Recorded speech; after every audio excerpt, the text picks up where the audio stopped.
Eu mesmo sou um que estou sempre atento lá, aprendendo muito, né, sobre a riqueza da arquitetura suburbana carioca, que não só carioca, né, também tem algumas vezes que fala sobre a arquitetura suburbana, como você fala, né, diz, né, a arquitetura anônima, né, de outros estados. E eu fico ali lendo e acho bastante interessante e também é, a, sempre tive essa impressão, né, que a página ela serve como uma página de aprendizado, né? É uma pedagogia, é um estudo ali que a gente encontra, né? Uma informação relevante que a gente encontra. E eu também vejo nessa questão do subúrbio sendo retratado como vencendo por diversos movimentos, por diversas pessoas, uma espécie de abrir a porta, né, vamos dizer assim, de mostrar a beleza que há, o conhecimento que há no subúrbio, dessa riqueza que os subúrbios têm, né? E a revista Sarau Subúrbio também é uma revista que contribui para esse movimento, não é instantâneo, eu queria falar assim, que não foi combinado, né? E Silvio, eu gostaria de saber como tem sido essa atividade de escritor e agora também de editor, né, na revista Sarau Subúrbio. Conta aí pra gente, conta um pouco dessa história das escrevivências na revista Sarau Subúrbio. Bom, meu camarada Bizarro, tem sido bastante prazerosa, né? E desafiadora também, porque a princípio, até 2018, apesar dos escritos, né, que eu produzia e guardava para mim mesmo, em geral, fora as atividades pedagógicas, né, de textos, projetos, né, de audiovisual e de peças de teatro, eu não tinha me aventurado a produzir algo, né, para, vamos dizer assim, consumo externo, né? E menos ainda participar de uma revista que, assim, estava abrindo quer dizer, não era inédito isso de se falar sobre o subúrbio, mas a revista Sarau Subúrbio estava abrindo uma porta em função da sua proposta, né, de agregar diversas tendências literárias, né, num espaço democrático e que proporcionaria a novos escritores uma alternativa, vamos dizer assim, para colocar os seus trabalhos ali em evidência, né, e, de certa forma, também dialogar com outros que tinham a mesma vontade, mas faltava espaço. E, ao participar como escritor da revista, a partir de 2018, né, escrevendo, ou melhor, tentando escrever, né, fazendo um esforço hercúleo para escrever em alguns gêneros, como contos, crônicas, né, e aí passeando desde da temática biográfica, passando também pela temática da crítica social, indo até um realismo fantástico, que eu já produzi texto em relação a esse gênero. Isso para mim foi extremamente prazeroso, está sendo enriquecedor demais. Ao mesmo tempo, ler os trabalhos e as produções dos outros colegas nesse espaço, nesse veículo que é a revista Sarau Subúrbio, está sendo extremamente interessante e gratificante para mim. Enquanto editor, né, é uma experiência ainda mais nova, mais recente, a convite de vocês dois, você e o Marco Trindade. Estou me vendo ainda como um editor em estágio de de experimentação, de treinamento, vamos dizer assim, mas também está me dando prazer no sentido de ter contato com as produções, né, os textos de colegas e percebendo a riqueza com que eles retratam o subúrbio, né? O subúrbio é um espaço de uma riqueza temática tão grande, tão significativa, né, que não faltam, vamos dizer assim, temas, né, que possam ser trabalhados. E isso, para mim, tem sido um privilégio, né? Eu espero, sinceramente, que a revista Sarau Subúrbio, que nesse mês faz 3 anos de existência e de resistência, tenha vida longa, né? E que agregue mais e mais colaboradores para que esse trabalho, né, possa se expandir além das fronteiras dos subúrbios cariocas, né, congregando outros espaços por aí. É verdade, Silvio. Esse mês a revista Sarau Subúrbio está comemorando seu 3º aniversário, né? Parabéns a todos da revista Sarau Subúrbio. Realmente, Silvio, duas coisas que você falou aí que eu concordei mesmo. A primeira é sobre essa diversidade do subúrbio, né? Essa riqueza. E a segunda é o trabalho do editor. Boa sorte aí, porque de vez em quando me dão algumas coisas para atuar como editor. É um trabalho hercúleo, mas com certeza você vai sair muito bem nisso. Uma outra pergunta que eu queria fazer agora é para Janine. É sobre o seu quadro lá no coletivo Engenho de Histórias.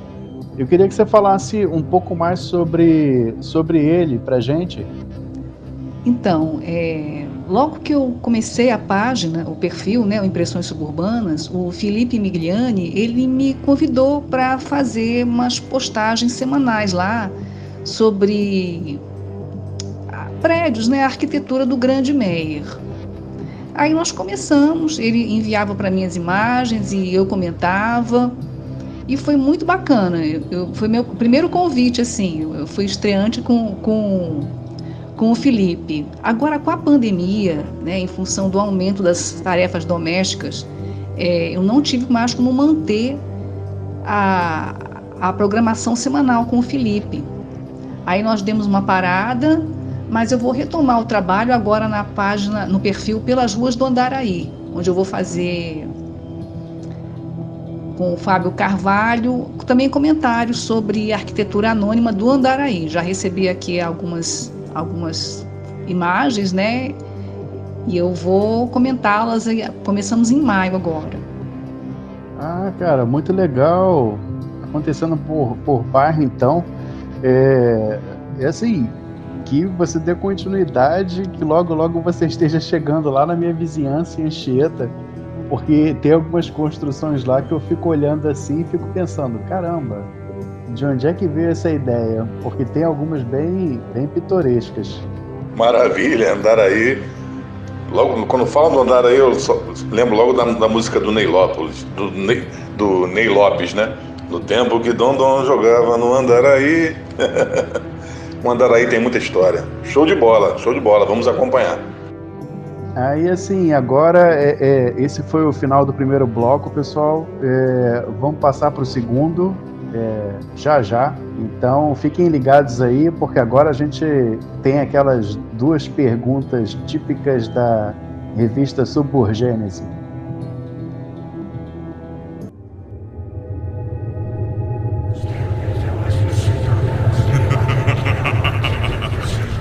Podcast Suburgenia.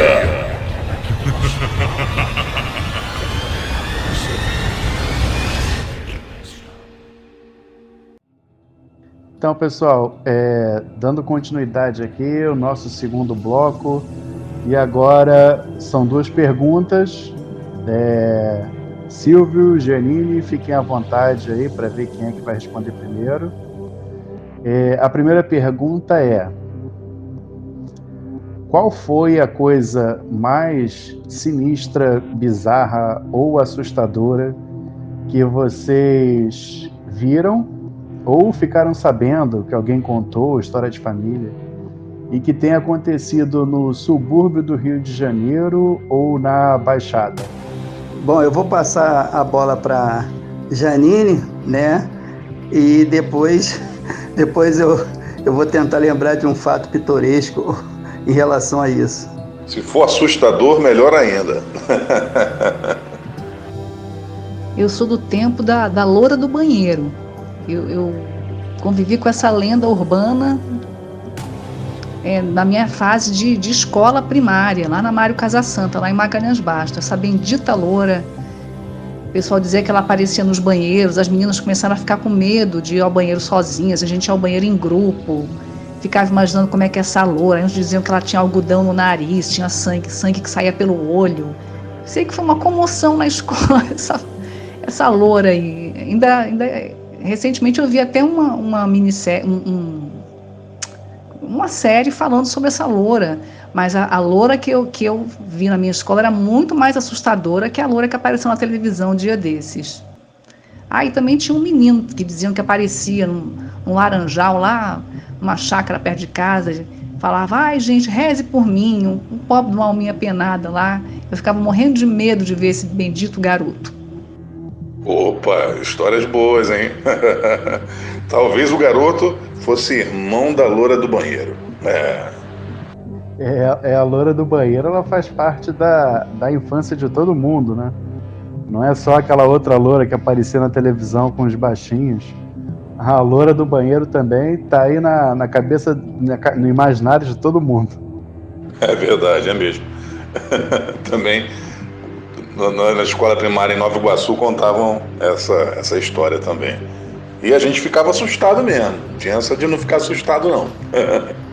Bom, no meu caso, pelo menos em relação à infância, né, isso era um fato.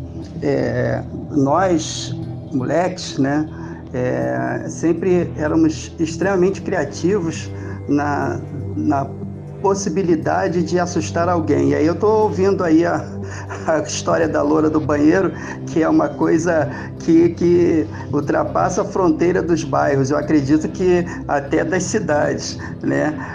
Tem uma coisa pitoresca que a gente fazia e que assustava de fato, era quando a gente era moleque, nós subimos numa árvore, mas tínhamos o cuidado de alguém preparar antes, né, através de um mamão, né, a fruta mamão, abria aquele mamão, deixava ele oco, fazia 2 olhos, né, o espaço do nariz e da boca, e colocava uma vela ali dentro.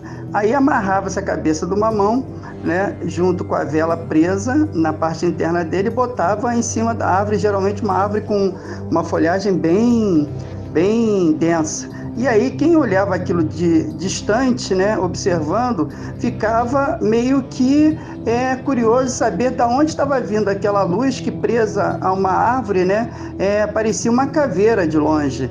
E as pessoas, na época, em geral, os grandes terrenos, e o terreno que a gente fazia isso era o terreno do meu tio, tinham várias casas, os terrenos não tinham iluminação assim externa, né? Então os caminhos eram muito escuros e as pessoas, ao se assustarem em ver aquela caveira, né, pendurada no alto de uma árvore, evitavam passar por debaixo da árvore.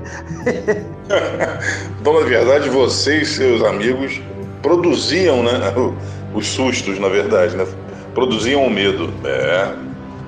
Imagina. Senhor cara de mamão, né? Não é mole, não. Cara, essa aí do mamão, eu fiquei aqui pensando.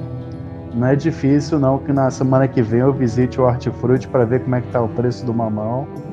Ou encontre o mamoeiro lá por Anchieta para poder tentar fazer uma dessa. Porque, assim, eu achei essa ideia genial. Podcast Suburgenia.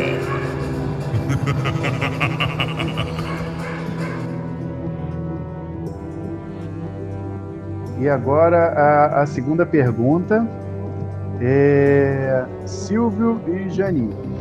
Se vocês dormissem hoje e só acordassem daqui a 100 anos, como é que vocês acham que vocês encontrariam o subúrbio E essas manifestações culturais das quais vocês participam tão ativamente, acompanham tão de perto. Aí, Janine, como é que você acha que vai ser a arquitetura do subúrbio daqui a 100 anos, se você puder chutar, né? E, Silvio, como é que você acha que vai estar o movimento do samba acontecendo?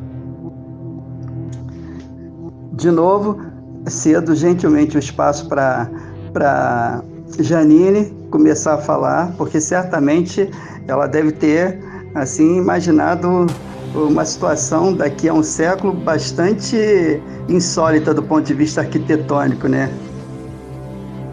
Ai, Edjan, que pergunta difícil, porque eu tenho muito medo que a arquitetura dos subúrbios cariocas, daqui a 100 anos, tenha passado por um processo de verticalização tão brutal que a gente esteja com mais problemas de trânsito, enfim, e tem os problemas ambientais também. Eu tenho assim um pouco de receio do Rio em relação a isso. Mas, por outro lado, eu penso que, como eu vejo esse movimento de fortalecimento dos subúrbios, de união, né, quem sabe, se essa força não aumentar, não possa interferir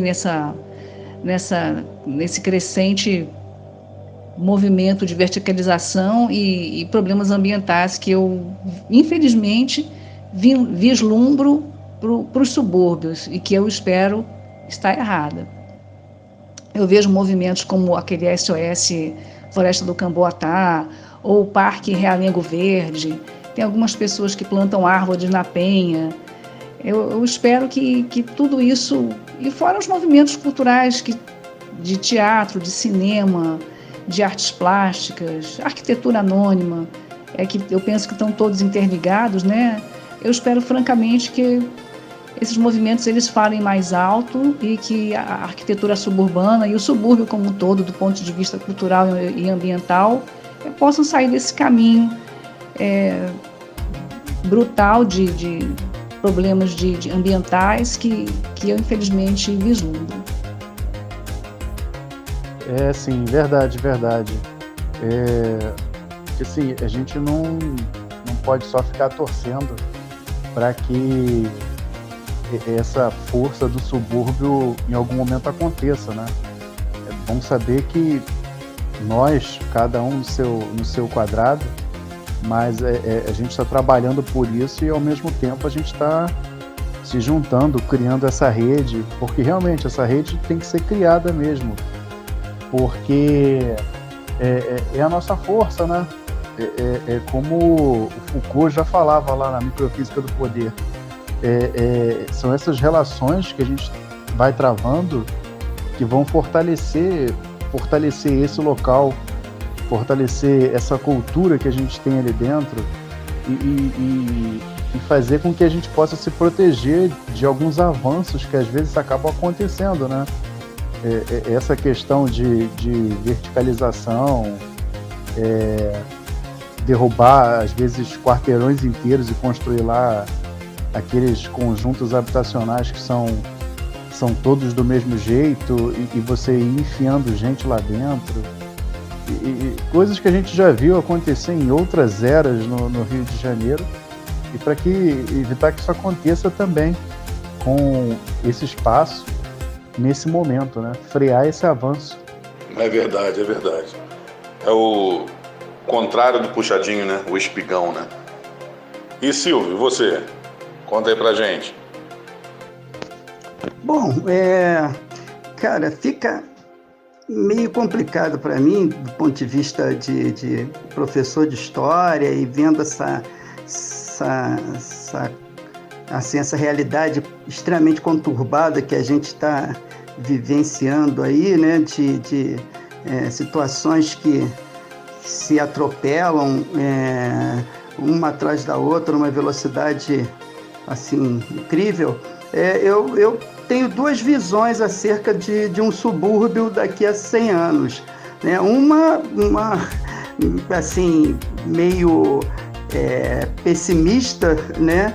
De um subúrbio tipo Blade Runner, Caçador de Androides, né? Ou então um subúrbio parecido com Elysium, onde a gente vai ver uma elite extremamente poderosa, né? Longe dos dramas e das catástrofes do cotidiano na Terra, né? Essa elite vivendo em colônias no espaço, né? E aqui o subúrbio já deixando de existir do ponto de vista de espaço geográfico e espaço social, né, estando misturado às outras áreas da cidade e todos praticamente convivendo, né, no mesmo caos. E por outro lado tem uma visão assim, positiva, né, otimista, né, como crente na humanidade, na possibilidade da humanidade se reinventar diante das dificuldades, um subúrbio onde essa questão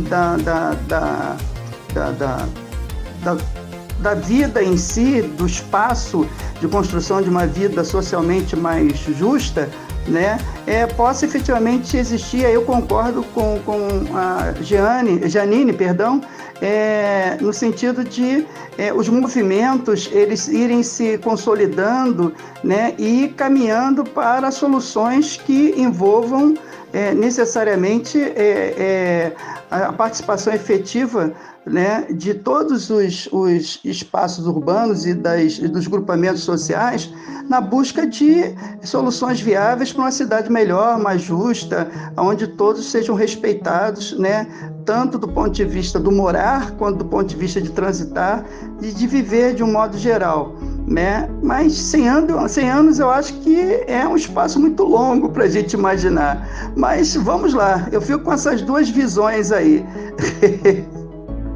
Esse momento difícil está com os dias contados. E agora a gente está mais atento. Assim, de certa forma também fica um pouco complicado para você pensar daqui a 100 anos. E no subúrbio, por exemplo, como é o caso aqui da nossa conversa, por conta desse momento que a gente está vivendo, né? Não só em escala mundial, né, por conta da pandemia, mas no Brasil também nós temos outras questões. E aí eu acho que isso meio que impacta na nossa capacidade de ver coisas boas lá na frente. Tipo, se agora tá assim, imagina daqui a 100 anos. Mas assim, eu acho, esse período, eu tenho fé, eu creio, estamos trabalhando para que isso aconteça. Esse momento difícil, em vários aspectos, vai ficar para trás. Esse momento difícil está com os dias contados. E agora a gente está mais atento para evitar que essa situação chegue a esse ponto de novo. Então vamos ver se daqui não sei, quando isso tudo tiver terminado, eu acho que talvez daqui a pouco mais de 2 anos, ou pouco mais de 1 ano e meio, a gente volte a ter essa conversa e eu faço a mesma pergunta e quem sabe se as respostas não vão ser totalmente 100% de certeza que as coisas daqui a 100 anos vão estar muito melhor.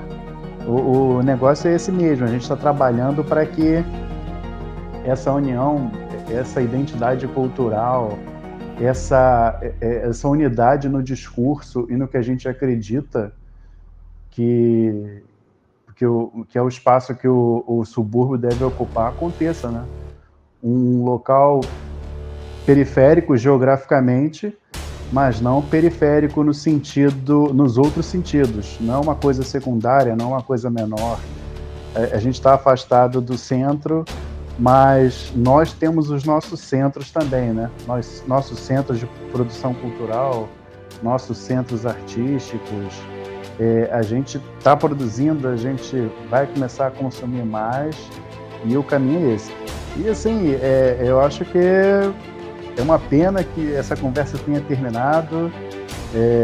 Já vamos deixar marcado o próximo daqui a um tempo, porque foi ótimo essa conversa.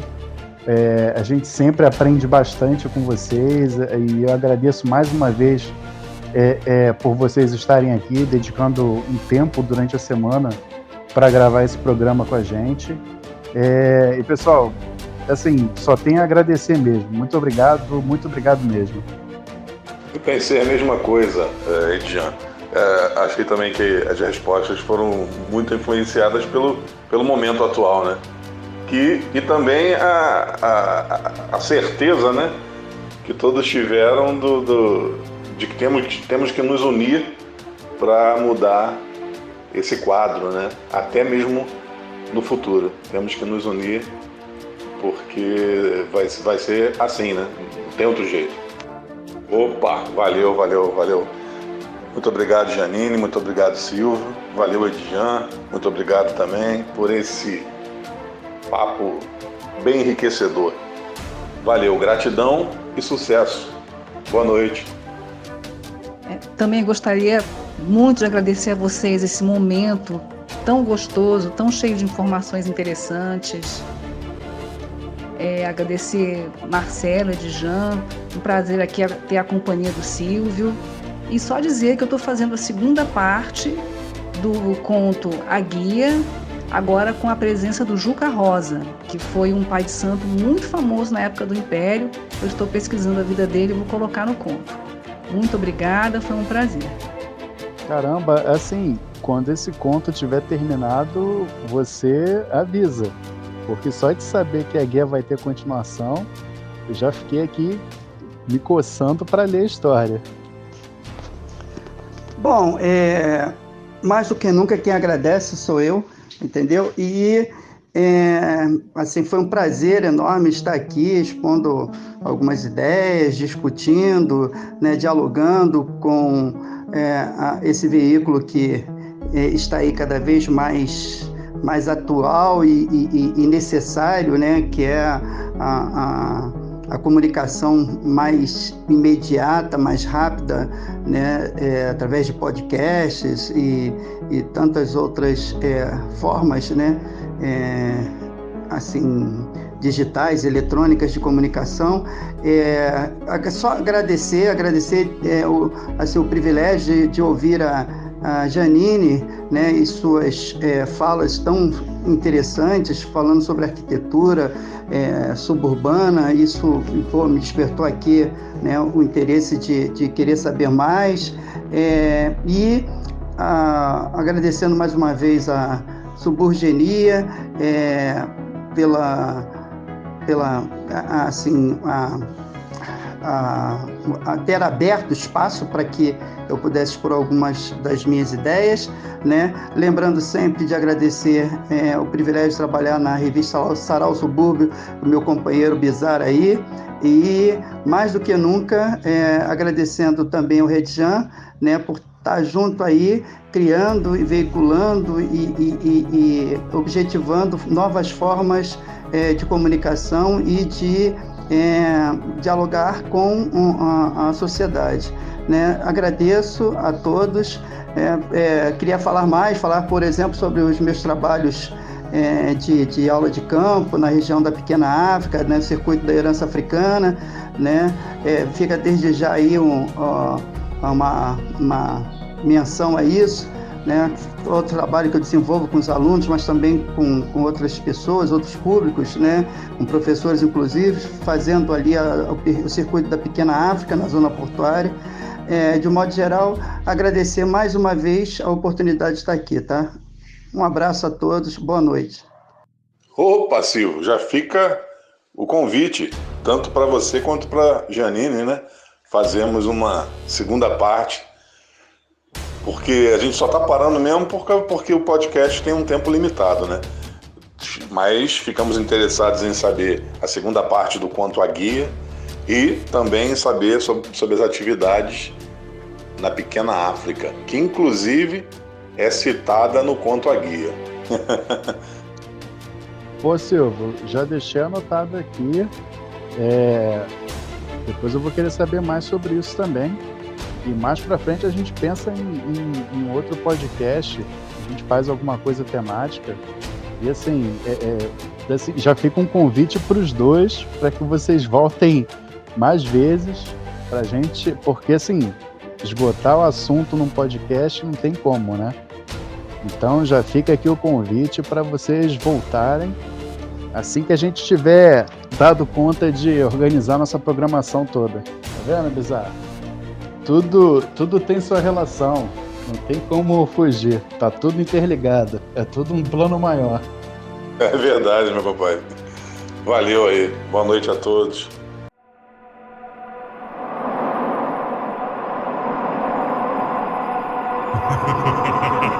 Podcast Suburgenia.